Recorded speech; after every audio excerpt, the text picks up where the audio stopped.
What's going on, Bulls Nation, and welcome into the CHGO Bulls Podcast, presented by DraftKings Sportsbook, America's top-rated sportsbook. Download that app and use promo code CHGO when you sign up. I'm Peck. You can follow me on Twitter at Bulls_Peck. Join with my guys, Big Dave, BAWL Sports, and our guy, Mark K, MK Hoops on Twitter. Our pal and producer, Joey Spathis, rocking behind the scenes. Happy Friday, everybody. Gentlemen, I wanted to quickly start by acknowledging some epic shit that I just watched at the end of the CHGO Cubs postgame show. Okay. First of all, shout out to the Cubbies who beat the Dodgers 13-0 today, and were this close to the first ever Cubs pitcher perfect game at Wrigley Field. So close. Mm-hmm. But our guy Joey was producing CHGO Cubs just now. Mm-hmm. And they got over 200 likes on their live post-game show. And when they met that 200-like goal, Joey got out of the producer's chair, came around to set, and shotgunned a beer in celebration. Not only did he shotgun Goose Island 312, shout out to Goose, he did so by puncturing the hole in the bottom of the beer can with his teeth. Mm-hmm. I've never seen that before. Joey is an animal. We need to give him mad credit and praise and respect and love, because that was one of the most badass things I've ever seen. Listen, man, I told you it's something different about Joey, bro. I told you. It's in there. You can look in his eyes and see that man's done things in college, brother. Like, he's been through some stuff in college. So, yeah, you see it. I'm not surprised by it at all. I think there will be more on the way. You know, I know he's probably done it with a key before. I'm sure that's the common way to do it. But with his teeth, I'm not surprised at all. But yes, shout out to Joey for chugging it. Did Cody get to do one then, or is Cody off duty now? No, Cody was doing the postgame show with Stuckey. My guess is they started postgame with Cody doing a beer bat chug, which was kind of like their thing this season. After every win, Cody takes a chug out of a beer bat. Poor Cody. Dude. It's a lot of beer, dog. It's a lot of beer. If that Cubs team actually turns into something real, which I believe they're 12-7 after their win today, dude's going to be chugging lots of beers. I feel bad for Joey's parents if they paid good money for orthodontia, trips to the dentist as a kid. You can't be opening beer cans with your teeth, dude. My God. I already texted my dad a link to the show and said, "You're going to love this." Did George Spathis teach you how to do that, Joe? No, he couldn't. Just before his time. Like, you know, that's my generation. I'm sure if he had grown up when I did, he would be shotgunning with his teeth as well. That wasn't before his time, bro. They were doing that. I just think he's, he would have been like, "What are you doing?" But he respects it. What sort of an example are you setting for your, is it now 7 or 8 day nephew? He's 8 days. 8 days, and his uncle's just gone a complete madman. He'll remember this day. He sleeps all day. That's all he does. So I'm not super concerned about, I don't think he's subscribed to CHGO yet, but my sister and my brother-in-law did reserve him an email address, which I think is the most ridiculous thing I've ever heard in my entire life. But, so he does have, our thing, like, I have to flag in the back end for YouTube every day, not made for kids. Mm-hmm. Like, maybe we'll do a made for kids episode for baby Joey. Yeah. Mm.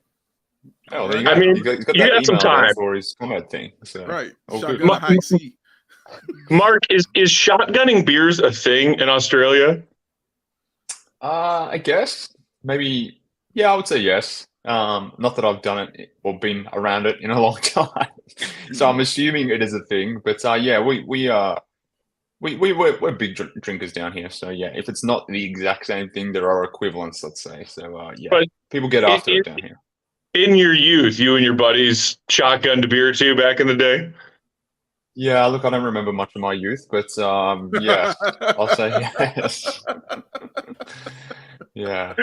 Having said that, I was on a Blink 182 binge last night, which took me back to my youth. Okay. So, which may be sad afterwards, which maybe explains why I ate all that ice cream that I was explaining to you guys now that I think about it. That's probably what led to it all. But yeah, Blink 182 and chugging beers back in the day, that was the youth, eh? That was the youth. Dude, it's crazy you bring that up because Blink's actually playing in Chicago in a couple of weeks. I think they're doing 2 nights, May 6th and 7th. And my buddy Trent, shout out to him, was just texting me the other day trying to convince me to go with him. And I mean, surprise, a white boy who grew up in the suburbs in the 90s. I love Blink 182. No shame. And I'm now contemplating spending, dude, the Blink 182 tickets are a non-trivial amount of money. Yeah, they're ridiculous. I think they were like, he was like, I found club level seats for like 180 a piece. I was like, good gosh. Oh, you should grab those. Yeah, it is kind of disgusting, but didn't we pay like $200 for Bulls tickets to get the Bulls? We'll see the Bulls get their ass kicked by the Sixers by like 3,000 points. So exactly, if you're comparing it to that, it's probably a better investment. We did. However, that night's game was the only tickets for your entire trip that any of us paid money for. So if you just, splice that out across each game, you still only paid, like $30-$40 a game, which isn't bad. Yeah, it's a matter of perspective, I suppose. Yeah. Way to rationalize that. Good job. Speaking of the Bulls, I guess we can get on track. It's a Friday in the offseason, so we're going to have some fun today. We gave Will the day off. He did put out his first Gottlieb's mailbag column that he's going to be doing regularly throughout the offseason. It's up now at allchgo.com. Go check that out. Give it a read if you haven't already. And thanks to those of you who sent Will some questions and some talking points to have that first offseason mailbag. We're going to talk a little bit about the coaching changes and rumors about coaching changes going on across the NBA, and a little bit about where Billy Donovan and the Bulls stand right now. We'll also talk a little bit about the latest games going across NBA first-round playoff action, but we are going to start by bringing back one of our favorite things to do from last offseason, Random Bulls Generator. I'm so excited. I've honestly been looking forward to the offseason for a variety of reasons, but bringing back RBG is definitely near the top of that list. Oh yeah, I'm always down for foolishness. So yes, and learning at the same time of just the random amount of Bulls players that have been through this city. You know what I'm saying? That have played in those uniforms, man. Like, yeah, it's always fun. It's always fun. Sometimes you need to revisit those chapters, the short chapters of the Bulls history book that you skimmed through and skipped over and have forgotten by now. Yeah. And I was like, it's the first full week of the off season. Is it too early to do RBG? And like Big Dave yesterday, as we were saying goodbye at the office, I was like, all right, think about some stuff you want to do tomorrow, is whatever. And you were like, all right, cool. And then you were like, we could do a Bulls Generator. I was like, yep. I was thinking about this before. When we're still doing this podcast, when we're 60 years old and very old and grey, of the current Bulls that we're seeing over the last few years, which do you think will be making their appearance on the Random Bulls Generator in 20 years' time? Ooh, that's a great question. Well, Cam Payne's making an appeance. Yeah, Cam's got to be on that list for sure. Well, Marco Simonovic. Yeah, that was where I was going. That's where you're going. Okay. Marco, Walt Lemon. He was definitely be on there. I don't know. So there's a few more, I guess, from like Both those Samsons. Terrible rebuilding team. Yeah, the Samsons. Is Marco going to be this generation's Dalibor? Is that who he is now? Like, Lord. He might be. He might be. Please don't let this be. Oh, man. Who wants to go first? Dave, you want to go first? Sure. I'll go. All right, Joe, you got that? Hit me with that one time, please. So I'm gonna do it differently this time, man. I'm gonna actually give a bio on my Random Bulls Generator. Oh, okay. Man, if you see the guy, so there he is right there. Graduated from Texas A&M. Okay. He was a first-round pick. He was 11th pick in the first round. He was drafted by the Atlanta Hawks. And he played for 7 NBA teams from 2007 to 2011. But he got it on and was the man when he went to EuroLeague, 2-time EuroLeague champion, Greek League champion, all the other stuff. But he also won the Bob Cousy Award in college for best point guard in the nation, the same award Ayo Dosunmu won. So he did all things. So he was solid in college, had an okay NBA career, but he was with the Bulls for 1 season. It wasn't even a full season. It was like a half of season for him with the Bulls. So he played for seven NBA teams spanning 4 years. 2007 to 2011. He played for the Hawks, the Warriors, the Bobcats, the Bulls, the Grizzlies, and Golden State. So 6, excuse me. So yeah, 6. Don't you love when the Charlotte Bobcats is a phrase that pops up? This dude looks like a Charlotte Bobcat, and that's why he I was going to say, before you rattled those off, I was like, oh, this dude definitely played for the Bobcats. That's what I was thinking to myself. He really does, man. But yeah, I do not recognize. Yeah, he looks familiar, but I don't know. I don't know. He looks like Ron Artest's more attractive cousin, who has his life put together a little bit better than Ron does. Ronaldus. Yes. AK in the comments guessing AJ Guyton. I think it's before AJ Guyton's time. Yeah. I think so. It's a good guess. Also, I think we did. I think we've done AJ Guyton on a previous Random Bulls Generator. I feel like we have. I feel like that. I feel like we have, man. But I'm shocked nobody's got this. Usually they get this in the comments. They usually got. Once you say it, it'll feel real. Oh, I think Damien's got it. Damien's got it. Let's see. Damien guessing AC Law. Is that right? Damien is correct. Yeah. Wow. Absolutely right. As soon as I saw the AC Law name, I'm like, yes, that's who it is. He was definitely a Bobcat. Yes. Well done, Damien. Very well done, sir. He was definitely a Bobcat, without a doubt, man. And yeah, he played, and what's wild was his games played after he left Atlanta. This was his games for, he played 56 and then 55 in those 2 seasons when he was with Atlanta. The next year is 5, 9, 12, 11. and then finished up with 40 when he was with Golden State in 2010, 2011. That was his career. Man. So shout out to him. So he was with Golden State, and then Golden State brought him back to finish out his NBA career, man.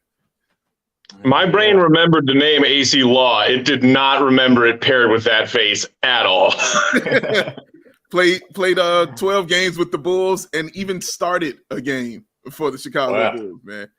Yeah. Yikes. Well, shout out to Damien for getting that one right.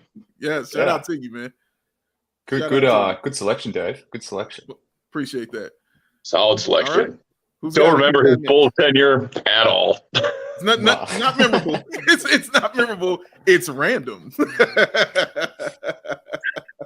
That's why we call it Random Bull Generator. This is correct. Yeah. The 4th, AC Law the 4th. Well done, AK. Going all the way with it. Oh, he's an IV? Yeah, there are 4 AC Laws. Now, I don't even know one AC, and there are 4 of them in this world.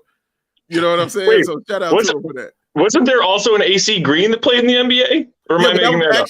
That was actually the initials AC. This is just ACIE. You mean like ACIE? Right. Okay. Yeah. I guess that's completely different. That's pretty new. Man. Look at Damon. Damon's like, let's go. All right. Give me another one. All right, Joe. You can put mine up there next. I think this one's pretty soft. I wanted to give you guys a softball over the middle of the plate to bring RBG back for the first time this offseason. Look at that goatee. You look like look at that glory. Looks like Michael Cage. Is it post Dynasty or like that era Bulls, like very like terrible Kraus ending era Bulls, or am I going too far?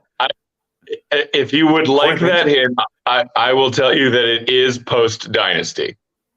Post Dynasty, yeah, seems like it.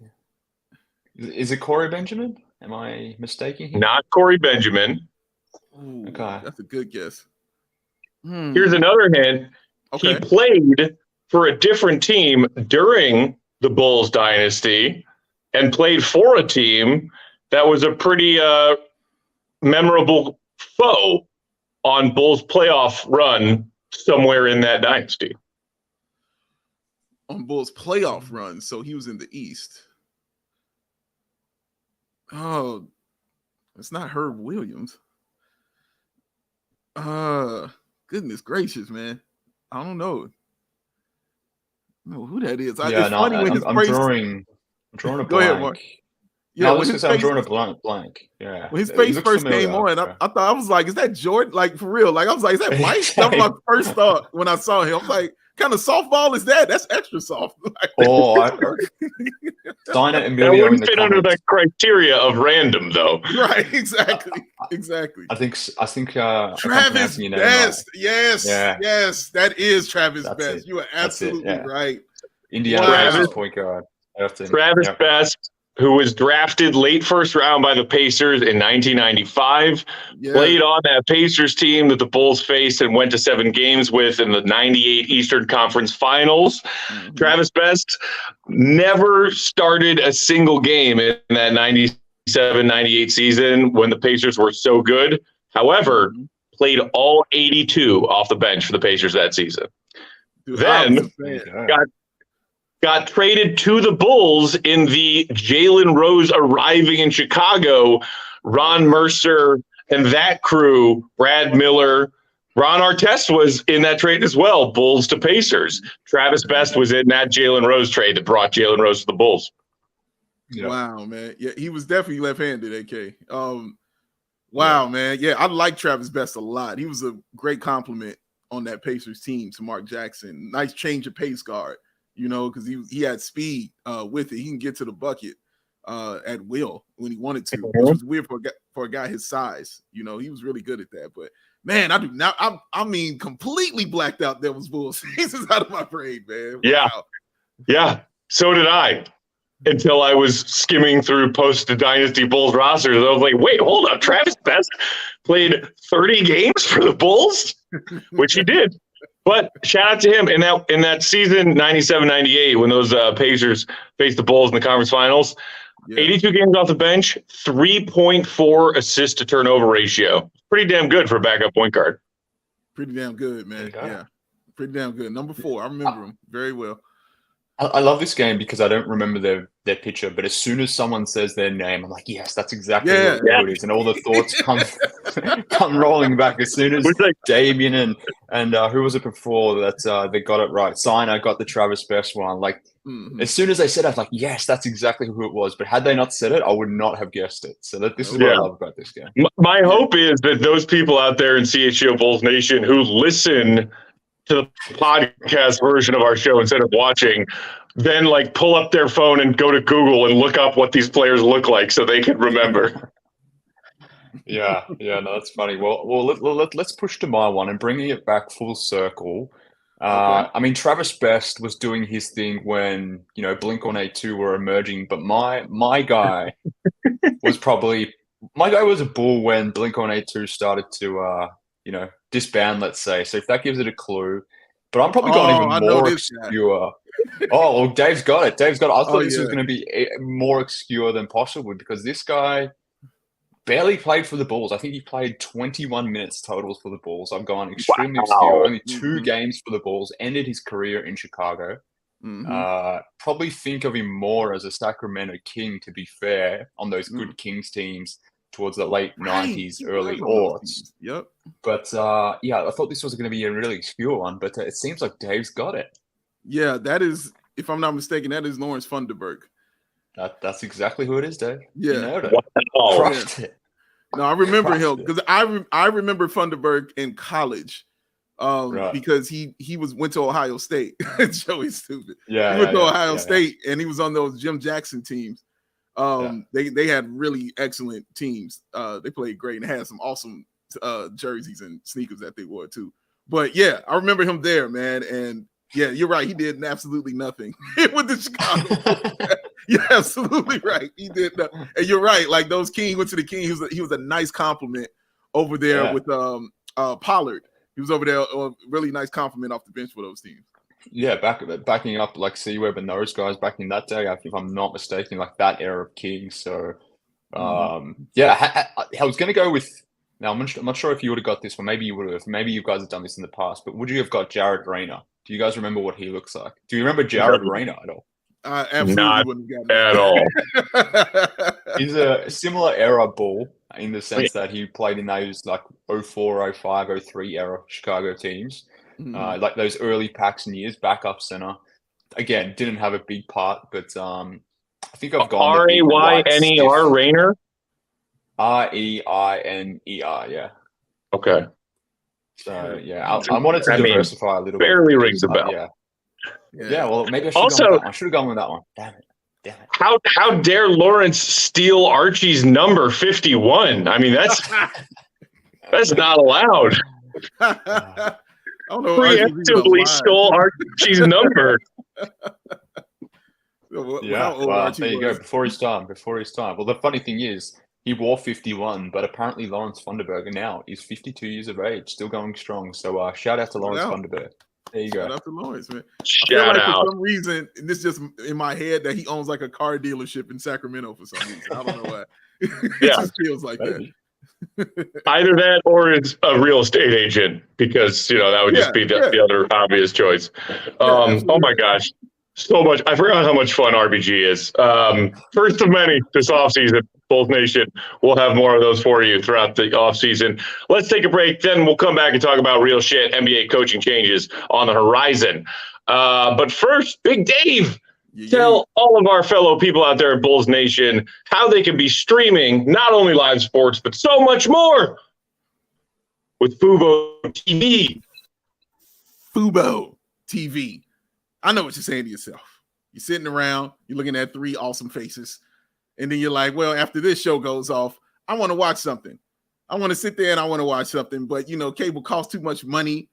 All these different, apps I got to use and all these things. I don't want to do none of that no more. Well, Fubo is going to make it simple and easy for you. 140 live channels of sports, shows, movies, and news. You can stream it from any device.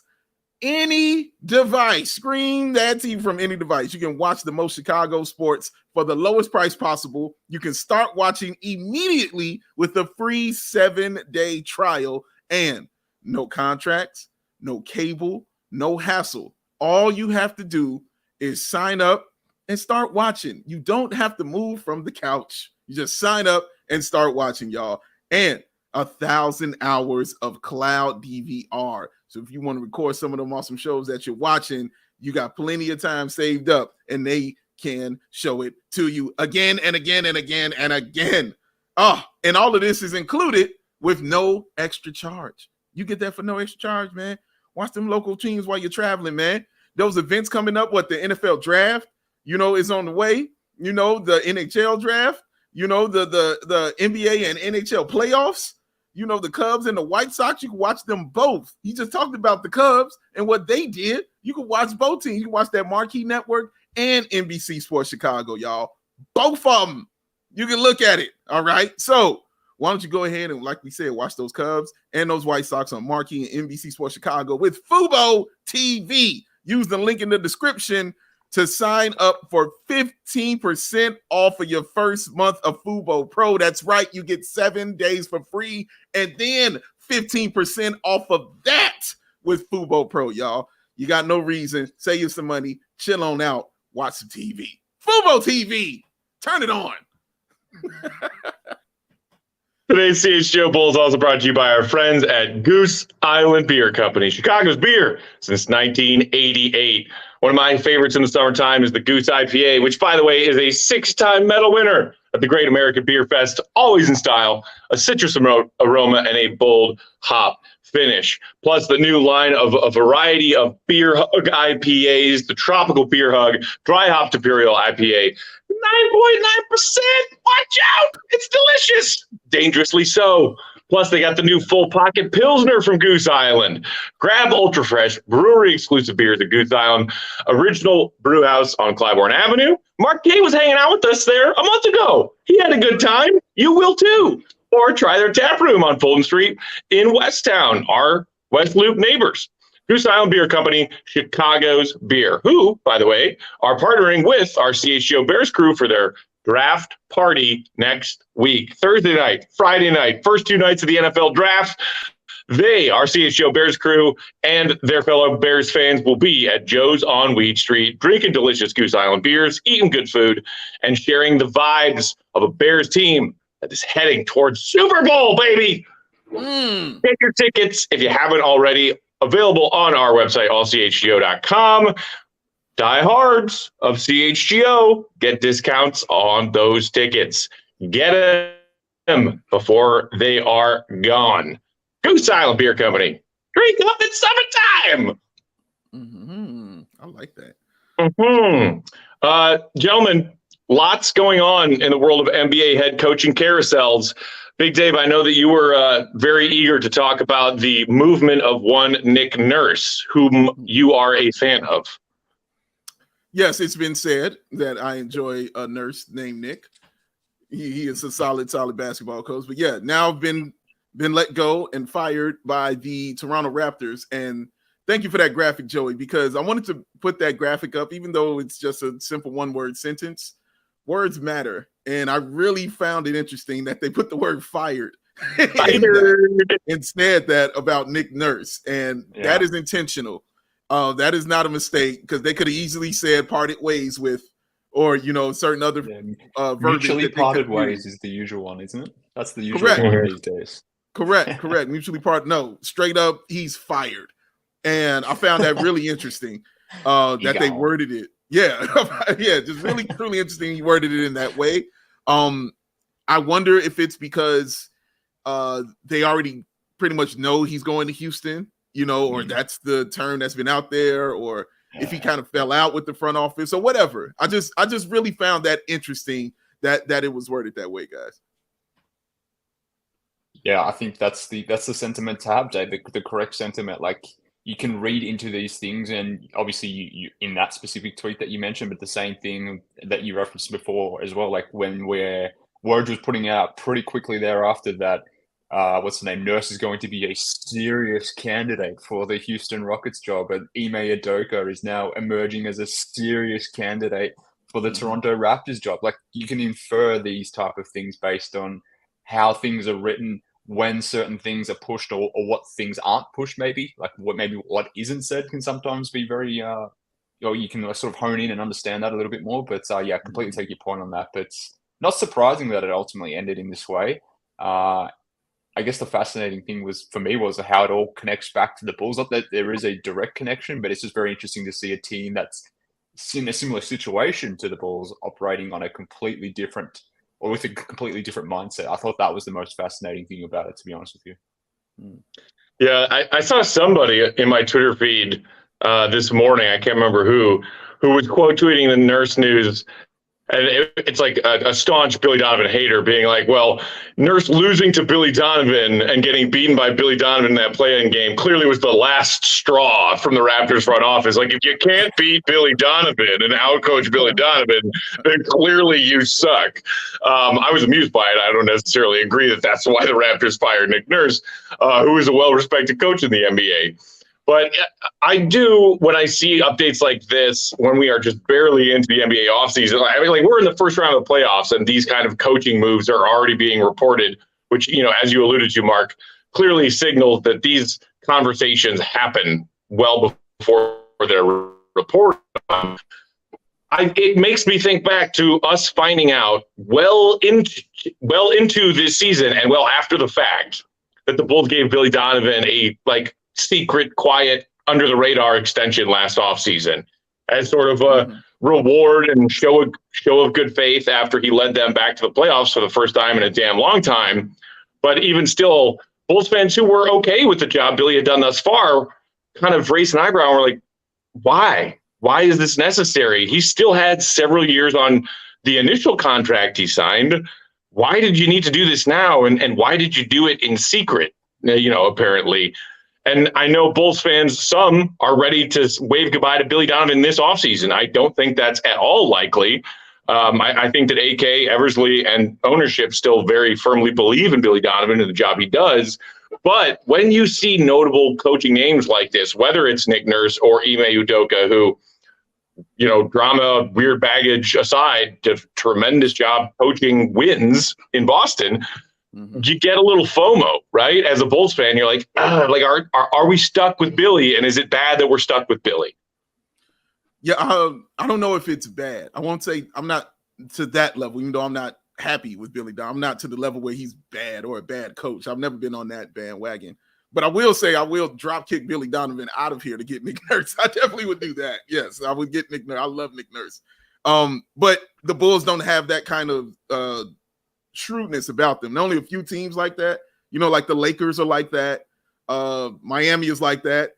Another team like that? The Toronto Raptors are exactly like that, because you saw what they did to Dwayne Casey. The man gets coach of the year. He got his ass out of here when he won coach of the year, because they were just like, it's not cutting good enough. But no, I understand why it can be interpreted as the Bulls being stuck, quote unquote, with Billy Donovan, because you're in a position where you didn't have a good season, and you're looking around at, some solid name coaches out there, and an opportunity when you're talking about what your team needs and to rebuild and to get these things together, and you don't think Billy Donovan is the guy, to do it for you. I still think I would give Billy, regardless of his contract with the Bulls right now, I'd give him another opportunity, unless Nick Nurse told me he wanted to come here, but I'd still give him another shot at it, because of as Mark K has pointed out, basically all year long, the roster construction of it. And even within that roster construction, still putting out a top 5 defense means something. I think that means something as far as your coaching and getting yourself another opportunity with this team.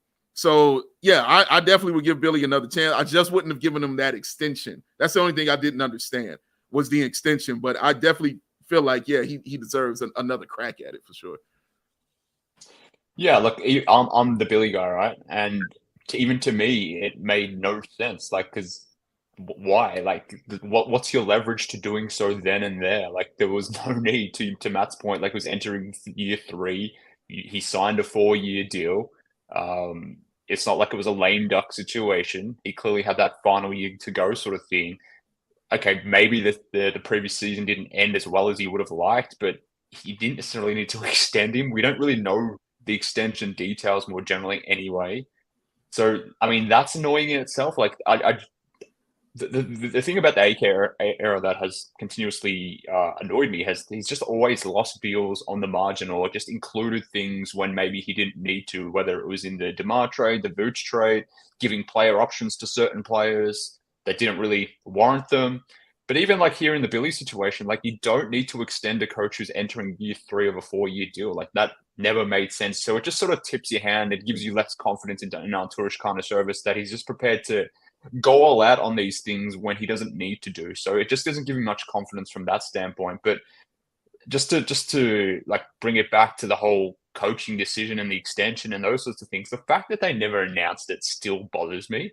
The fact that Billy took so many bullets for AK all year continuously annoys me. That the fact that he's basically the spokesperson of this team, the figurehead for this team, and maybe that's why they gave him the extension, because AK never wants to talk and he needs someone to talk, because seemingly it won't be him, and we never ever see Mark Eversley, which leads me to my final point.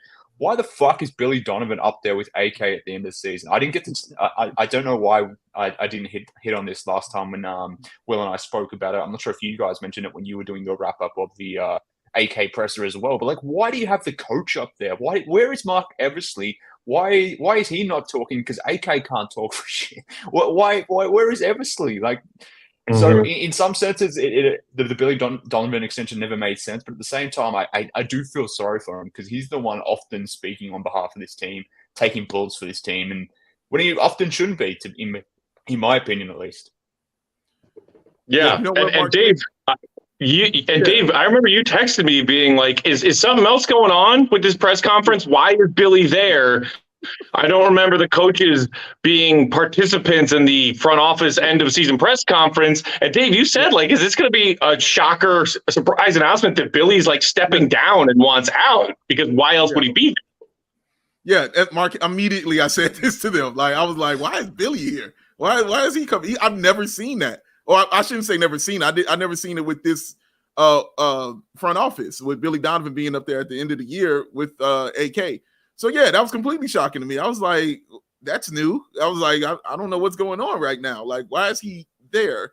And I guess I think one of our guys put it as, you know, it's the exit interview kind of thing, and they just maybe are combining both of them, and they just want to do his and AK's at the same time, and you know, they kind of are together all the time, and you know, making all those decisions. But I'm like, yeah, but he's still the head coach. He should have his own platform. And you're right. I think Mark Eversley is the one that's going to be there. If anybody is going to be there, that's who people want to hear from at the end of the year was, you know, your front office. That's who it is. When it was guard Pax, you want to hear from guard Pax. You know, like that's it. I didn't want to hear from guard ball headed minutes. You know what I'm saying? Like I didn't want to hear that. You know, I want to hear from both of those guys. You know, so yeah, I'm with you, Mark. It was weird to me. I mean, wanted to hear from Garpax like you want to hear the results of your colonoscopy from your doctor. I mean, like you don't actually want I do want to hear the results. I definitely want to hear those results, Matt. And look, and shout out to our friend Darnell Mayberry, who's on the Bulls beat for The Athletic. If you haven't read his column, reaming AK for all the ways in which his decisions led to this Bulls season's disappointing result, and kind of coming to Billy's defense a little bit, he had a great line in there about like, and what is Billy Donovan doing at AK's press conference as if he hasn't taken enough bullets for AK already? Like, Billy Donovan's been trying to answer these questions about this team's shortcomings, and he's working with a team that AK assembled that is so clearly flawed. So, yeah, that part is frustrating. The thing I wonder about when it comes to Billy, the fact that he just got an extension, they failed to make the playoffs with all of the well-paid talent, veteran talent on this roster. I wonder about if the Bulls do make an aggressive change of direction this offseason, be it trading DeMar, trading Zach, letting Vooch go, or some combination of all of those three things. If Billy wants to stick around for whatever the next chapter is, or if the Bulls want to, if they go in a different direction, add a new coach to that new direction, because I honestly have no idea. Yeah, it's up in the air, man. It's a really weird situation because I don't think Billy Donovan, you know, wants to be any part of a rebuild at all. Like he's not that kind of coach. He's a coach you bring it in when you know, at least trying to make the playoffs. You know, he's been through that kind of when the Bulls were making those trades, you know, and transitioning over to being a, you know, team. But I think he was understood like, well, I know what we're going to be next year, you know, and it was also an insane situation with COVID and all that other stuff, you know, kind of going on. So, but if he's got to go through it again, I don't think that's something Billy Donovan is going to want to do. So if to me, telling me that you're giving him an extension is saying we're still trying to go make these playoffs every single year. Like that's one thing that's been, you know, hit upon by AK and Mark Eversley from the beginning. And Billy Donovan is a playoff coach. He goes to the playoffs. That's what his resume tells you. That's kind of what he does. But I did want to ask you guys this, and Mark K, I'll ask. I guess you can answer this first. But now that you know the Rockets have a vacancy and Detroit has a vacancy, which one is more appealing? Because both of those guys have, you know, really good young talent, you know, on both of those teams. And you know the Rockets have, you know, draft picks. And, you know, Detroit has record-wise has the best chance, you know, of landing the number one pick or at least a top four pick. So which one, and of course, you know, having Hardy and Cunningham, you know, and all those young guys. So which one do you find more appealing? It's an interesting one. It depends on what you value. Do you value the young talent that's there, or do you value who has maybe the more incoming picks? Because the Rockets have more future picks coming in from other teams, whether it's the Nets or a few others here and there, whereas the Pistons don't necessarily have a lot of picks coming in from other squads. So that's the main difference in terms of future assets. But in terms of guys that are currently on their team, I prefer the guys that the Pistons have. I would much rather have Cade Cunningham than Jalen Green. Duren is going to be an absolute stud. I'm not a Wiseman guy, but maybe he turns into something. I just prefer their younger talent. I guess they've made some interesting decisions with some of the younger talent as well. Like I don't know why they got rid of Sadiq Bey as an example. Like that never made sense to me. So I probably prefer the Detroit Pistons younger guys. I question Jalen Green more generally. Like, does this guy know how to play basketball? I'm not sure if you can build a defense around Alperen Şengün. I like Jabari Smith. I like Tari Eason. There's a few other like swing forwards, Kenyon Martin Jr. that I like on the Houston Rockets as well, but they're more role guys, not the stars. So I probably lean the Pistons because I believe in Cade. I believe in Jalen Duren. I still wanted Duren to be a ball last off season, but I would lean Pistons as the better job. And just the Houston Rockets owner. I mean, not that the Pistons owner is great, but Tillman Fertitta. Oh God, I would not want to be involved. What American pro sport owners are like? Oh yeah, I want to go work for that person. They're all terrible. They're all terrible.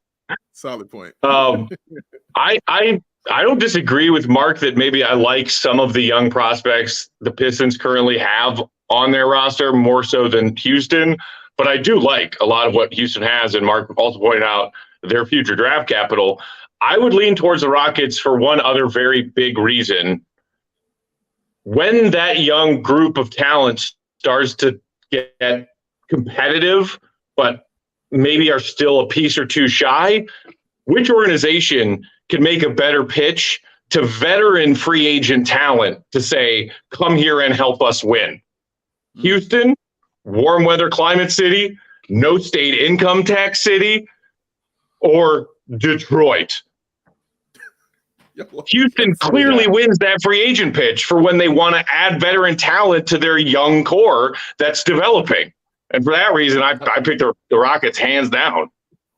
That's a good point, but if they blow their load on James Harden in this offseason, pay him a supermax, or not a supermax, just a max, and then they extend all their young guys, then they'll be over the cap in that instance as well. So I take your point, and it's a very good one. And Houston most certainly is a more appealing market than Detroit. I think we can all agree on that, so that's all a fair point. But I think so much of this question is based on what happens this offseason. One, in terms of free agency, but the draft, obviously, whoever lands higher in this draft, then ultimately that changes the calculus as well. So the fact that these two jobs are open now and neither of the coaches who potentially going into this space know what's happening in terms of, one, the offseason, but also that draft situation. If I was a coach, like, obviously you want to land a job, but you also maybe just want to see what happens, because if one of them lands, the number one pick or the second pick, and the other one falls down to 5 or 6 or something like that, then again, that changes the calculus as well. So, it's an interesting one. You mean because the Bulls are undoubtedly jumping up into the top 4? That's what you meant, right? Yeah, sure. Like, that's definitely what I meant. Fun Friday. Fun Friday. All right, we got to take one more break. We'll come back and look at what's going on in these first-round NBA playoff matchups. All kinds of drama, all kinds of fun. So we'll come back to wrap up the show with that. Big Dave. Oh, Matt, as baby Joey, sits at home and watches his uncle shotgun a brew, he said to himself, well, one, two things. I don't have the teeth to be able to do that. The second thing he said was, they never understood. He just don't get it. He don't get it. Why? Why are these glasses so damn expensive, y'all?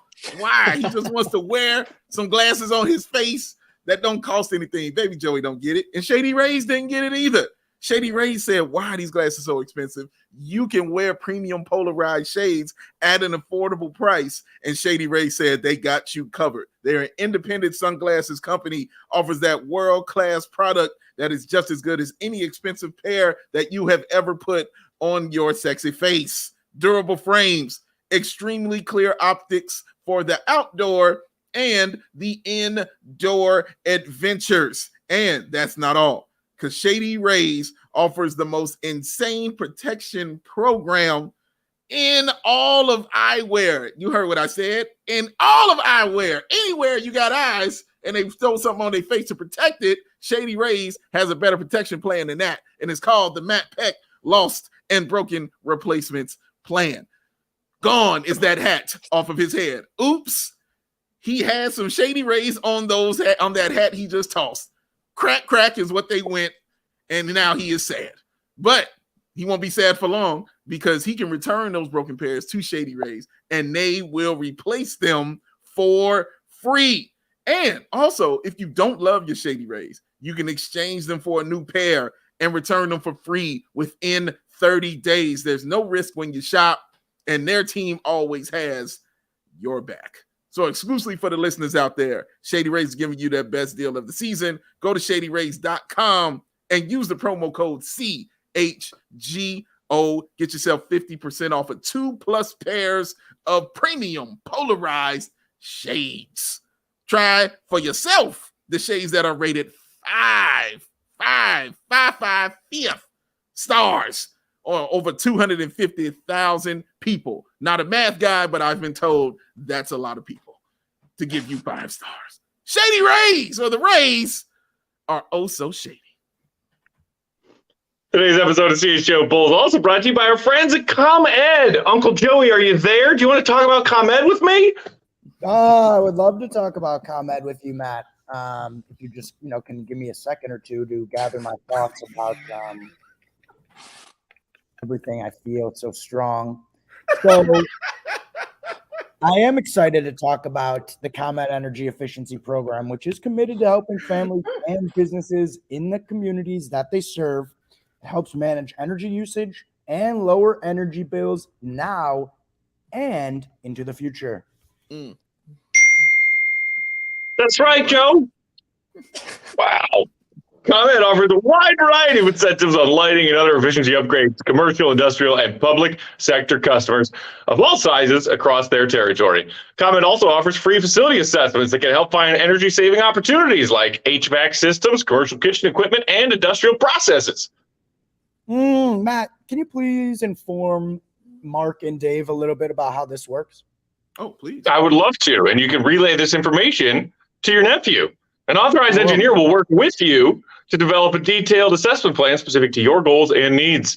These can be done in person or virtually and last approximately 2 hours.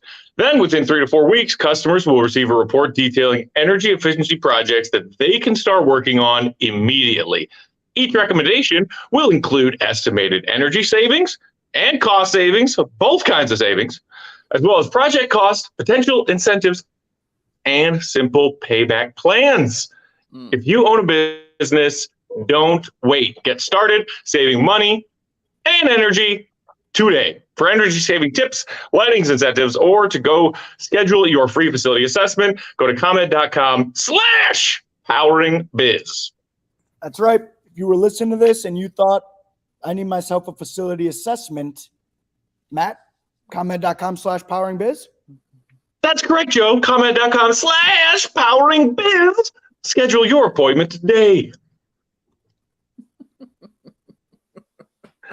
All right, y'all. Let's talk NBA playoff action. Big Dave, where you want to start? Oh, man. Y'all are funny. Where do I want to start? I say we start with the Clippers. Let's start with the Clippers and the Suns. Let's start there. Suns win 129-124 over the Clippers last night to take a 2-1 lead in that series after losing game 1. Dave, are you still riding the Clippers in this series? Yeah, kind of hard right now because there's a guy missing and his name is Kawhi Leonard. That was sad. That made me sad. It really did, because this is all you wanted to see was Kawhi Leonard out there, performing. Of course, Paul George you want to see out there too. You want teams that are full strength, but the fact he's out with a knee sprain after playing 40 plus minutes for like the first time in I don't know how long in those back-to-back playoff games. Since 1980. Right. since he began to walk. But yeah, man, it makes it sad. And of course, it makes it so much harder. But I want to continue to heap love and praise to Tyronn Lue, man. that dude can coach some basketball. All right. It was 129, 124. That's crazy. Powell dropped 42, and that's not what's being discussed here. I know Devin Booker had 45, man, but Powell dropping 42 at your position, that's who you're guarding. You know what I mean? And 42 was something. And Russell Westbrook definitely been revived. I believe he had 31, 8, and 10 or something like that, something crazy like that. But just an all-around great game from that, man. But it's just shocking at how good they are at scheming and ball movement. Morris was a great, played really solidly as well. Zubac Shakur is my guy. I've always liked him. So yeah, man, I like I broke Marquet.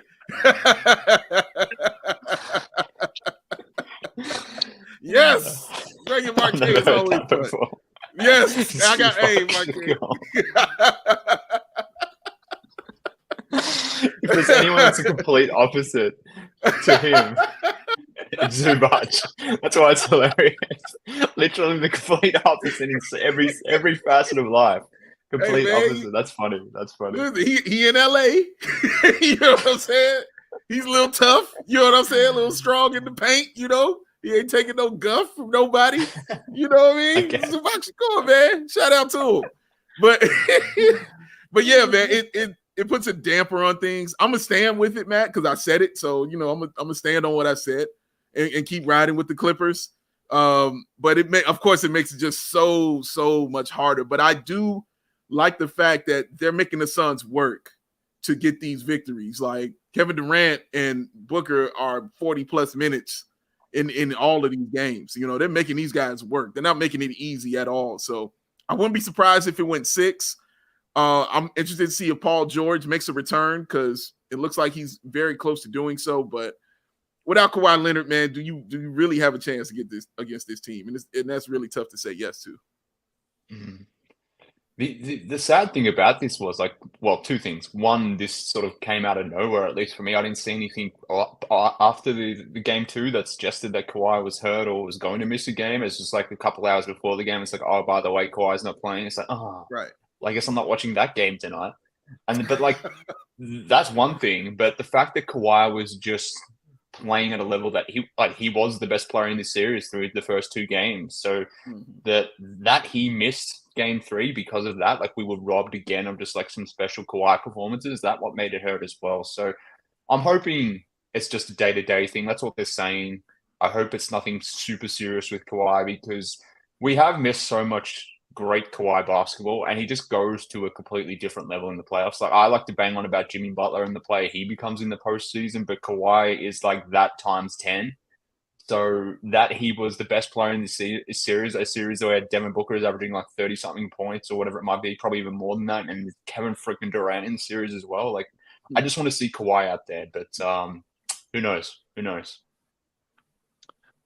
Yeah, it's a bummer if he doesn't come back, if Paul George doesn't come back in time to make this a great series, because I think if, fully healthy, this Clippers-Suns series may have been, potential-wise, the best first-round series of either conference. That's how much star talent is in that series. The other thing that I'm thinking about now is, and you're right, Dave, credit to Ty Lue. If Kawhi doesn't come back, if Paul George doesn't come back, and the Clippers still push the Suns, and if they somehow find a way to come back and win the series, Kevin Durant will never hear the end of it. Kevin Durant haters are going to have a parade. He makes the move to another stacked, deep with talent team like Phoenix midseason demanding a trade. If they get bounced in the first, and I know he wasn't there all season long. It's a 4 or 5 seed. It's not like it wouldn't be the same as 1 losing to 8, but you're Kevin Durant and you're playing with Devin Booker and Paul George and Aiden and that squad in Phoenix. If they lose to the Clippers without Kawhi and without Paul George, holy shit. Yeah, that's gonna be tough, man. It's gonna be tough. But hey, this is the playoffs. So I guess this is why we play. Dave, what do you want to talk about with this Warriors-Kings series? I just have a question. Who is game 3 more important for? Because I think it's really important for both teams. Obviously, you want to win game 3, of course. But for the Kings, and for me, my answer is the Kings. Because the Kings, to go into this environment and get a victory against the Warriors, and then having the Warriors making them have to win these games, in your home, is going to be tough now because they suck, you know what I'm saying, on the road, like really, really bad. They suck on the road and they're not good there. So for them to come in and take away some of their superpower, because their superpower is at home. So to come in and take away some of that from a team that people aren't really picking to beat the Warriors, and rightfully so, because it's the Warriors. But for them to come in and do something like that and take that game, I think it would, it would be huge for the Kings, man. I think it would mean more for the Kings than with the Warriors, Mark K. Yeah, but the pressure's on the Warriors as well in some senses because, obviously teams that go down 3-1, if you lose game 4, it's tough to get back from there. And the Kings are a really good home team. The Warriors have been a terrible road team, as you mentioned. So, yes, it's an opportunity for the Kings. I think probably their best opportunity in a very long time to get to the second round. But for the Warriors, if they drop this game, they're not out of the series, so to speak, but it makes it extremely difficult. And it gets to the point where, if for whatever reason they just can't win on the road, they can't win that game 5 in Sacramento, then, we're talking about all these other teams in their off season, but then the Warriors will be in their off season and things get really, really interesting for Golden State at that point. So they probably want to curb that or keep that at bay as long as possible, that off season talk, because it's going to be some real talk for the Warriors in that sense. So yeah, there's definitely pressure on the Kings to get it done, but seemingly I think the same is true for the Warriors, particularly because of the way the Kings have played. They've really given it to Golden State, and they've been doing so whilst shooting really poorly. So the Kings just get a game where they light it up from 3, which they just haven't done yet. If they get that game, and importantly, they get that game in game 4, then it not only changes this series, but it could literally change the entire Warriors dynasty. So it's pretty huge. It's a huge game for them too. Yeah, I'm with Mark. Game 4 is a must-win for the Warriors. With how well the Kings are playing, and as you mentioned, not even necessarily shooting all that well, but the way that the Kings are just tiring the Warriors out, that young team that is just running and running and running, and this old Warriors team that can't keep up. And credit to the Kings, they're playing solid defense through these first 3 games. Everybody was saying, yeah, the Kings offense is incredible, but come playoff time, they're going to, come out losing because they can't stop anybody. They can't get a stop when they need one. If the Warriors lose, then they go back to Sacramento for a death sentence in Game 5. If the Warriors don't win Game 4 at home, I think the series is over in Game 5 because the Kings will be that hyped up and ready to put the Warriors, the defending champs, to bed. The Kings can still afford to come back home Game 5 2-2. I picked the Warriors at the beginning of the series because I thought they could win a game on the road, as bad as they've been on the road this season with their championship pedigree. Do I think they can go down 3-1 and then win 3 straight, including 2 of those 3 in Sacramento? No. That's where I stop having faith in the Warriors to get out of this series. And I think that's what the difference is, man. I have more faith that the Warriors can come back from 3-1 than I do the Kings could with 2-2. Because I think the pressure is on. The Warriors are used to that kind of pressure. They know what it is. They've been there a million times. The Kings, they're brand new to this. So that's why I think it's so important they got to win this Game 4, because they got to relieve some of that pressure. They came out really tight, in that last game, man. Really tight. I'm watching De'Aaron Fox just miss free throws, and, they're missing layups and wide open threes. Like you said, it was the best offense in NBA history, and they couldn't hit anything in that game. They were really tight. So I think they have to win this game, man, to keep that pressure off of them, man, because if it's 2-2, man, the Wolves are going to come out for the Warriors, bro, and it's going to be something. All right, real quick, we're almost out of time, but Dylan Brooks talking shit, Grizzlies, Lakers. Dave, I know you wanted to touch on that too. Look, man, all right, I wanted to go on a whole rant, but we don't have time about Jordan and all this other shit, and how nobody would ever do this shit to Jordan ever. And even when he was with the Wizards, coaches were telling Paul Pierce, what are you doing? Don't talk to this dude. Leave him alone. But I'm not going to even get into that. All I'm going to say is, dude, LeBron, I really need to see you come out and drop a 40-point triple-double on this dude, man. All right? You cannot let this dude just straight up disrespect you in this fashion. I ain't trying to hear everybody saying, well, he can't win without getting everybody involved. I ain't trying to hear none of that, dog. I'm trying to hear LeBron James like, how dare you even come at me on something like this, dude? You know who I am? I'm the king, bro. I need that mentality from LeBron, dog. I need a 40-point triple-double or 50-point. I need him to bust this dude's ass. And this is speaking from somebody who picked the Grizzlies. But I'm just here telling you from the side of greatness as far as it's concerned. I like that he got mad, that they keep asking him these questions about it. I just saw he was mad at the conference. He walked off after saying, I'm sick and tired of talking about this shit. Well, good. Be tired of it and show me on the floor, dog. Go out there and whoop this. Come on, dude. You're a LeBron, dog. Like, I don't want to hear it. I want 40-point dominance, 50-point dominance from LeBron James. That's what I want, dog. That's what I want. That's all I want to say. Well, see, this is the good thing for us as like neutrals. Like, you're either going to get the LeBron game where he completely shuts up Dylan Brooks, and like that would be incredible to see as like a little bit of a statement. But at the same time, if that doesn't happen, if LeBron has a bad game, and like we talk about goons all the time on this show, but like if for whatever reason LeBron has a bad game and it's in part because Dylan Brooks is guarding him well, just imagine the goonage we're going to get from Dylan Brooks post game 3 in that scenario. So it's a win-win proposition for us fans. So whatever happens, whether it's an awesome LeBron game or a bad LeBron game, it's going to create some interesting headlines. That's for sure. Mm-hmm. Yeah, I don't know which result we're going to get. The LeBron has, turn back the clock performance of a lifetime in a very important playoff game to shut him up, or if we're going to get a like Dylan Brooks is the next JJ Barea kind of game and performance out of LeBron James.